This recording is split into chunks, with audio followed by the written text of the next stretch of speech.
Ketika diminta melanjutkan oleh Pak Dirut, saya kembali mengulang pernyataan saya. Begini Pak Komud dan Pak Dirut, kita tahu Pertamina beda dengan Petronas. Perbandingan omset Petronas setengah Pertamina dan benar keuntungan Petronas 4 kali Pertamina. Namun Petronas model bisnisnya beda dengan Pertamina sehingga kita tidak bisa membandingkan apple to apple antara Pertamina dengan Petronas. Kalimat ini pun diangguk oleh keduanya. Setuju Bosman, kata Pak Dirut yang dilanjutkan dengan kalimatnya. Dia berkata, sayangnya saat ini masyarakat tidak tahu bedanya antara model bisnis Pertamina dengan model bisnis Petronas. Itu apa? Karena itu kita sering dihujat haters, bahkan oleh para analis yang tidak paham pun kita dibanding-bandingkan dengan Petronas. Benar, saya komentar singkat. Saya melanjutkan monolog saya. Jadi kalau mau main di level playing field yang sama, ya Pertamina main di lapangan Petronas, maka Pertamina pasti 20 kali lebih besar, terutama dari sisi aset dari Petronas, dan profit bisa 20 kali lebih besar dari Petronas, alias 40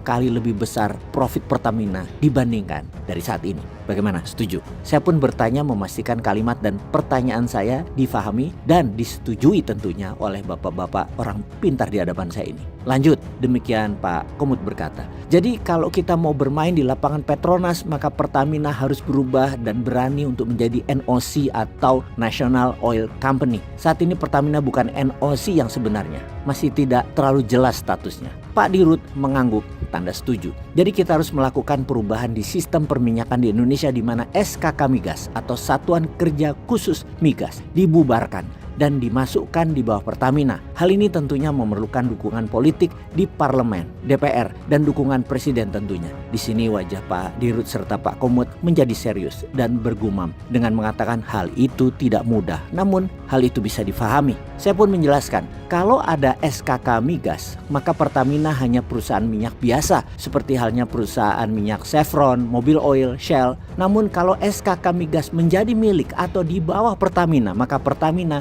menjadi NOC sebenarnya, menjadi sama dengan Petronas. Misalnya seluruh cekungan minyak atau cadangan minyak gas di Indonesia saat ini, katakanlah yang masih belum dieksplor ada sekitar 50 titik lokasi, itu menjadi aset Pertamina, di mana hal ini akan membuat aset Pertamina itu bisa naik 50 kali lipat dari saat ini. Pertamina bisa menjadi SWF berbasis natural resources terbesar di dunia. Kalau Danantara di sisi lain adalah Danantara mengelola aset dan dividen BUMN nasional, namun Pertamina adalah National Oil Company yang mengambil kuasa atas aset nasional berbasis natural resources. Hal ini sesuai dengan visi misi Pak Presiden Prabowo untuk melaksanakan pasal 33 Undang-Undang 45. Kekayaan semua dikelola atau dikuasai negara, dalam hal ini langsung oleh Pertamina. Jangan lagi dikasih ke perusahaan asing aset-aset tersebut melalui SKK Migas. Selesai kalimat ini, kami bertiga terdiam sejenak. Agaknya kepala masing-masing ada isi saling seliweran. Ini new playing field.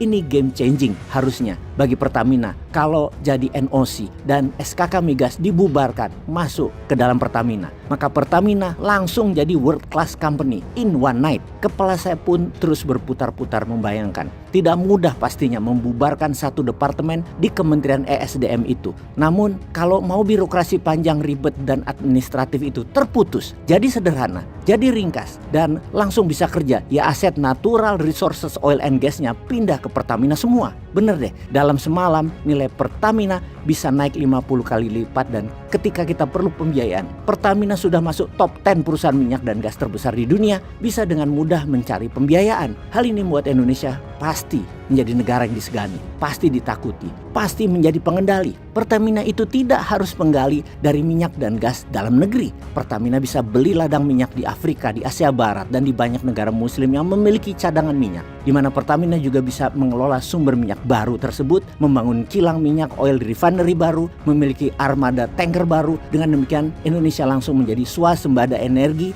dan BBM. Selagi pikiran saya mengembara, terdengar suara, "Mau kopinya lagi mas?" "Oh iya boleh, tambahin Yon." Saya menjawab spontan. Yono adalah asisten rumah tangga kami yang sudah seperti keluarga karena bersama telah lebih dari 20 tahun. Selepas itu saya pun kembali memvisualkan bayangan diri saya ketika bersama Pak Dirut dan Pak Komud Pertamina lagi. Agar apa yang saya bayangkan jadi kenyataan. Kekuatan visual yang sedang saya ulang-ulang ini sudah terjadi. Sambil bervisualisasi terus, saya pun berdoa, Bismillah, insya Allah pasti kejadian. Peace.